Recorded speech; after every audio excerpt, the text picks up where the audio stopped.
आजचा आपला चॅप्टर आहे नंबर्स. आज आपण नंबर्सची माहिती पाहणार आहोत. आत्तापर्यंत म्हणजे जवळपास पहिलीपासून तर आत्तापर्यंत म्हणजे आता तुम्ही ज्या स्टँडर्डमध्ये असाल तिथपर्यंत आपण काय पाहिलं आहे की जे काही नंबर्स बघितलेले आहेत हे सगळे नंबर्स आपण 0, 1, 2, 3 हे बघितले. त्याचे वेगवेगळे टाईप्स पण बघितलेत. कोणते पाहिलेत? इवन नंबर्स, ऑड नंबर्स, त्यानंतर prime number, composite numbers etcetera.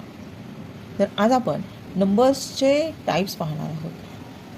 स्क्रीनवर ज्या पद्धतीने दिसतं आहे त्या पद्धतीने आपण जे नंबर्स आहेत ते पहिला एक प्रकार बघणार आहोत. तो कोणता असेल? Natural numbers. आता नॅचरल नंबर म्हणजे काय की जे नेचरमध्ये तुम्हाला दिसतात. नेचरमध्ये तुम्हाला काय दिसतात? वेगवेगळ्या वस्तू दिसतात. ओके, तर ह्या ज्या वस्तू आहेत किंवा कुठलीही गोष्ट असू दे ह्या सगळ्या कशामध्ये दिसतात? एकतर 1 असेल, 2 असेल, 3 असेल, म्हणजे 1, 2, 3, 4 एक्सेट्रा या प्रकारामध्ये आपल्याला त्या वस्तू दिसतात. म्हणून आपण ह्या नंबर्सला काय म्हणायचं? नॅचरल नंबर्स म्हणायचं. यानंतर येतो होल नंबर. होल नंबर म्हणजे काय की तो कुठून स्टार्ट होतो? 0पासून स्टार्ट होतो. 0, 1, 2, 3 अँड एक्सेट्रा. ओके, आता नॅचरल नंबर, होल नंबर झाले. तिसरा एक प्रकार येतो कोणता? इंटिजर्स. इंटिजर्स म्हणजे काय की जिथे 0 पण येतो. नॅचरल नंबर्स म्हणजे पॉझिटिव्ह नंबर्स पण येतात. त्याच्यासोबत कोणते? निगेटिव्ह नंबरसुद्धा येतात. म्हणजे इंटिजर म्हणजे काय आपण म्हणू शकतो? निगेटिव्ह नंबर, 0 आणि पॉझिटिव्ह नंबर ह्या सगळ्या नंबरचा सेट म्हणजे आपण काय म्हणू शकतो? त्याला इंटिजर्स म्हणू शकतो. चौथा प्रकार पाहणार आहोत आपण रॅशनल नंबर. आता रॅशनल नंबर म्हणजे काय? तर रॅशनल नंबर म्हणजे काय की सगळ्या प्रकारचे इंटिजर्स म्हणजे काय? आता आपण बघितलं आहे की निगेटिव्ह नंबर, 0 आणि पॉझिटिव्ह नंबर. म्हणजे हे तर या रॅशनल नंबरमध्ये येतातच, पण त्याच्यासोबत अजून काय येतात? फ्रॅक्शनसुद्धा त्याच्यामध्ये काय होतात? इन्क्लूड होतात. म्हणजे याला आता प्रॉपर आपण डेफिनेशनच्या फॉर्ममध्ये जर घ्यायचं झालं तर याची डेफिनेशन काय आहे बघा. तर rational number, the numbers are written in the form of P/Q are called rational numbers. आता म्हणजे काय की एखादा जो नंबर आहे की असा कोणताही नंबर असू द्यात की जो आपण P/Qच्या फॉर्ममध्ये जर लिहित असू तर त्याला आपण काय म्हणायचं? रॅशनल नंबर म्हणायचं. आता ह्याला पण एक कंडिशन दिलेली आहे. ती कंडिशन कोणती आहे की P and Q are integers. म्हणजे P आणि Q काय असावेत?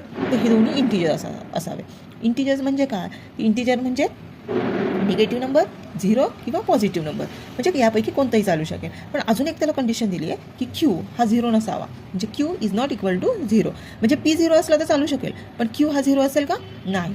म्हणजे जे नंबर्स आपण P/Qच्या फॉर्ममध्ये लिहू शकतो या सगळ्या नंबर्सला आपण काय म्हणतोय? रॅशनल नंबर्स असं म्हणतो. आता आपण नंबर लाईन पाहिलेली आहे. नंबर लाईनवरती आपण सगळ्या प्रकारचे नंबर लिहू शकतो. तर पहिलं कोणतं आहे बघा? Natural numbers, whole numbers and integers on a number line. म्हणजे आपण हे तिन्ही प्रकारचे जे नंबर्स आहेत हे नंबर लाईनवरती आजपर्यंत काढलेले आहेत. नंबर लाईन आपण कशी काढतो? तर एक लाईन काढतो, 0 मध्ये लिहितो, राईट साईडला सगळे पॉझिटिव्ह नंबर लिहितो आणि लेफ्ट साईडला सगळे निगेटिव्ह नंबर लिहितो. आता ह्याच्यामध्ये काय आहे बघा की 1, 2, 3, 4, 5, 6, 7, 8 वॉट एव्हर काय असेल ते हे सगळे कोणत्या टाईपचे नंबर आहेत? तर नॅचरल नंबर्स आहेत. हे आपण आत्ताच शिकलेलो आहोत. ठीक आहे. आता होल नंबर म्हणजे काय की जे नंबर 0पासून स्टार्ट होतात, 0, 1, 2, 3, 4 हे कोणते सगळे नंबर झाले? राईट साईडचे सगळे होल नंबर झाले. इंटिजर म्हणजे काय? आता इंटिजर म्हणजे काय म्हटलं आहे आपण की set of all negative numbers, 0 and all positive numbers. म्हणजे काय म्हणता येईल की जे इंटिजर्स आपण नंबर लाईनवरती जेवढे दाखवतो निगेटिव्ह नंबर, 0 आणि पॉझिटिव्ह नंबर हे सगळे कशामध्ये येतात? तर इंटिजर्समध्ये येतात. ठीक आहे. आता आपण परत याचं एकदा रिवाईज करूया की जे नंबर्स बघतोय बघा. पहिला नंबर कोणता बघितला आपण? प्रकार नॅचरल नंबर. नॅचरल नंबर कुठून स्टार्ट होतात? 1 पासून स्टार्ट होतात. 1, 2, 3, 4 अँड एक्सेट्रा हे झाले नॅचरल नंबर. होल नंबर्स कुठून स्टार्ट होतात? 0 पासून स्टार्ट होतात. 0, 1, 2, 3, 4 हे झाले सगळे कोणते नंबर? Hole number. इंटिजर्स म्हणजे काय? Set of all negative numbers and positive numbers including 0 याला काय म्हणायचं? इंटिजर्स म्हणायचं. आणि रॅशनल नंबर्स म्हणजे काय? थोडक्यात रॅशनल नंबर म्हणजे काय म्हणता येईल? सगळ्या प्रकारचे नंबर की जे नंबर्स आपण P/Qच्या फॉर्ममध्ये लिहू शकतो. म्हणजे याची डेफिनेशन दिलेली आहे इथं. Numbers are written in the form of P/Q are called rational numbers. आता स्क्रीनवर दिसतंय त्या पद्धतीने ह्याच्यावरतीच आधारित आपण एक क्वेश्चन बघणार आहोत. कोणता क्वेश्चन आहे तो? How to show rational numbers on number line. म्हणजे काय? आपल्याला जर एखादा नंबर दिलेला असेल तर तो नंबर आपण नंबर लाईनवरती कसा ड्रॉ करायचा किंवा कुठे प्लॉट करायचा हे आपल्याला काढायचं आहे. ठीक आहे. आता पहिला नंबर स्क्रीनवर दिसतोय. कोणता दिसतोय? 2/3. आता हा जो 2/3 नंबर आहे हा आपल्याला नंबर लाईनवर दाखवायचा आहे. ॲक्च्युअलमध्ये 2/3 हा कसा नंबर आहे? Rational number. आता बघा हा आपल्याला नंबर लाईनवरती दाखवण्यासाठी काय करावं लागेल, सगळ्यात अगोदर एक लाईन ड्रॉ करून घ्यायची, त्याच्यावरती 0 काढून घ्यायचा. आता त्याच्यानंतर सगळ्यात पहिले काय पाहायचं की 2/3 हा पॉझिटिव्ह नंबर आहे की निगेटिव्ह नंबर आहे. हा पॉझिटिव्ह नंबर आहे. हा पॉझिटिव्ह नंबर आहे म्हणून 0च्या राईट साईडला याची प्लेस असणार आहे. कोणत्या साईडला असणार आहे? 0च्या राईट साईडला याची प्लेस असणार आहे. पण आता हा कुठेही प्लॉट करून चालेल का किंवा कुठेही काढून चालेल का? तर नाही. नंबर लाईनवरती हा पॉईंट दाखवण्यासाठी किंवा हा रॅशनल नंबर दाखवण्यासाठी आपल्याला काय करावं लागेल, याचे जो डिनॉमिनेटर आहे, आता डिनॉमिनेटर काय आहे तर 3 आहे. मग जेवढा डिनॉमिनेटर आहे तेवढे आपल्याला याचे पार्ट करून घ्यावे लागतील. ठीक आहे. सगळ्यात अगोदर आपण 0 काढला, 0च्या पुढे 1 लिहून घेऊयात, 1च्या पुढे 2 लिहूयात. इकडे असतील पॉझिटिव्ह नंबर, लेफ्ट साईडला असतील त्याचे निगेटिव्ह नंबर. आता इथं -1पर्यंतच लिहूयात. ओके. आता 2/3 3 डिनॉमिनेटर आहे म्हणून 0 to 1 मध्ये आपण किती पार्ट करायचे? 3 पार्ट करायचे. झाले का 3 पार्ट? बघा 0 to 1 मध्ये 1 2 3 पार्ट झाले. परत 1 to 2 मध्ये 3 पार्ट झाले. 1 2 3. सेम हिअर 0 to -1 मध्ये सुद्धा 3 पार्ट केलेत. 1 2 3. ठीक आहे. आता पुढे नेक्स्ट स्टेप काय करायचं आहे बघा, हा पॉझिटिव्ह नंबर आहे म्हणून आपण 0च्या पुढे, तर आता आपल्याला बघा 0च्या पुढे 1 याचे किती पार्ट केले आपण? 1 2 3 पार्ट केले. परत 1 to 2 मध्ये किती पार्ट केले? 1 2 3. 0 to -1 मध्ये किती पार्ट केले? 1 2 3. असे प्रत्येक नंबरच्या मध्ये किती पार्ट करून घ्यायचे? 3 पार्ट करून घ्यायचे.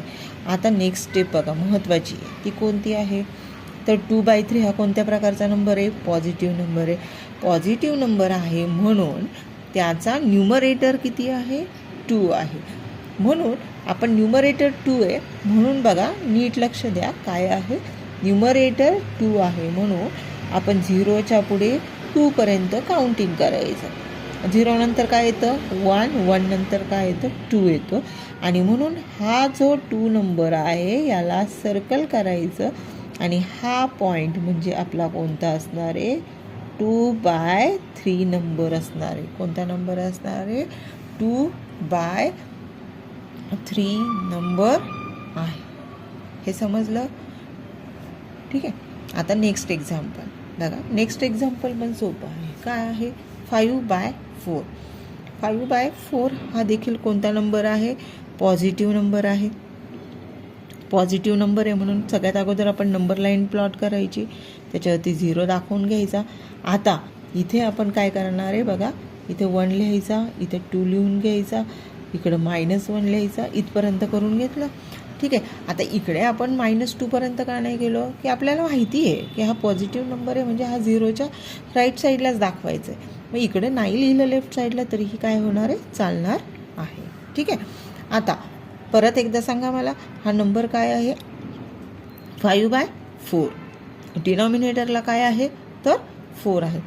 डिनॉमिनेटर 4 आहे म्हणून आपण 0 to 1 मध्ये किती पार्ट करून घ्यायचे? 4 पार्ट करायचे. तर चला तर मग करूयात. किती झाले? 1 2 3. बघा 0 to 1 मध्ये आपण किती पार्ट केलेत बघा? 1 2 3 4. झाले का 4 पार्ट? सेम आपण 1 to 2 मध्ये सुद्धा 4 पार्ट करायचे. 1 2 3 आणि हा 4 झाले 4 पार्ट. आता नेक्स्ट स्टेप काय आहे आपली? 4 पार्ट करून झाल्यानंतर काय आहे तर न्यूमरेटर बघायचा. न्यूमरेटर काय आहे? 5 आहे. आता न्यूमरेटर 5 आहे म्हणून आपण 0 पासून 5 पर्यंत काउंटिंग करायचं. 0 1 2 3 4 आणि हा झाला 5. म्हणून या 5ला सर्कल केला. या पॉईंटला नाव काय दिलं? 5/4. म्हणून आता हा नंबर लाईनवरती आपल्याला कोणता पॉईंट मिळाला? 5/4. आता थर्ड एक्झाम्पलकडे आपण जाऊयात. थर्ड एक्झाम्पल काय आहे? -3/5. आता हा नंबर कोणता आहे? पॉझिटिव्ह आहे की निगेटिव्ह आहे? तर हा निगेटिव्ह नंबर आहे. म्हणून बघा निगेटिव्ह नंबर मला नंबर लाईनवर दाखवायचा आहे. नंबर लाईनला स्पेस इतकीच आहे म्हणून मी काय करते? 0 जरा साईडला देऊन घेतलेला आहे की राईट साईडला दिला आहे की जेणेकरून मला लेफ्ट साईडला जास्तीत जास्त पॉईंट काढता यावे. ठीक आहे. परत काय करायचं आता या ठिकाणी पण बघा, इथे एक पॉईंट काढला, याला 1 म्हटला, इथं काढला, इथं 2 म्हटला. ओके. ठीक आहे. आता डिनॉमिनेटर काय आहे तर 5 आहे. डिनॉमिनेटर 5 आहे, म्हणून आपल्याला काय करायचं आहे, 0 to -1, सॉरी इथं -1 आहे, इथं -2 आहे.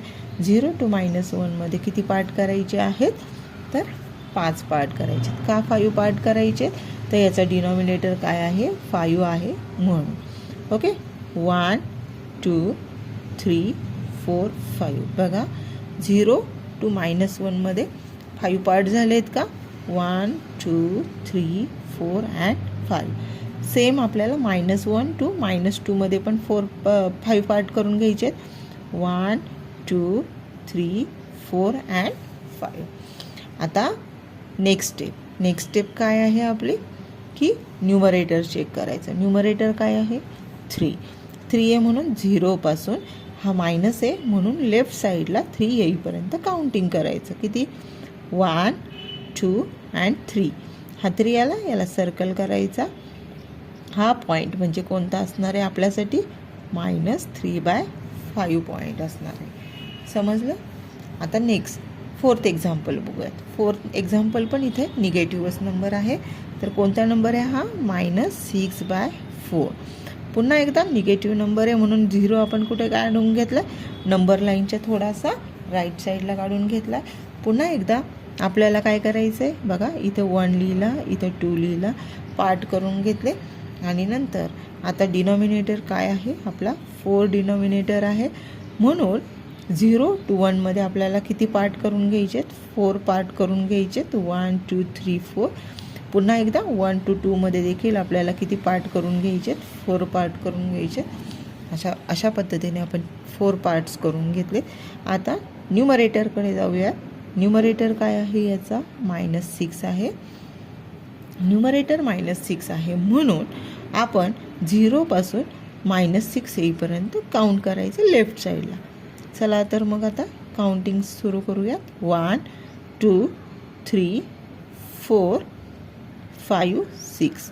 हा 6 नंबर भेटला, याला सर्कल केलं आणि याला नाव काय दिलं, -6/4. समजलं. आपला प्रश्न काय आहे, how to show rational numbers on number line. तर अशा प्रकारे आपण रॅशनल नंबर्स, तो पॉझिटिव्ह असू देत नाही तर निगेटिव्ह असू देत, नंबर लाईनवर कसा दाखवायचा. खूपच सोपी मेथड आहे. थँक्यू.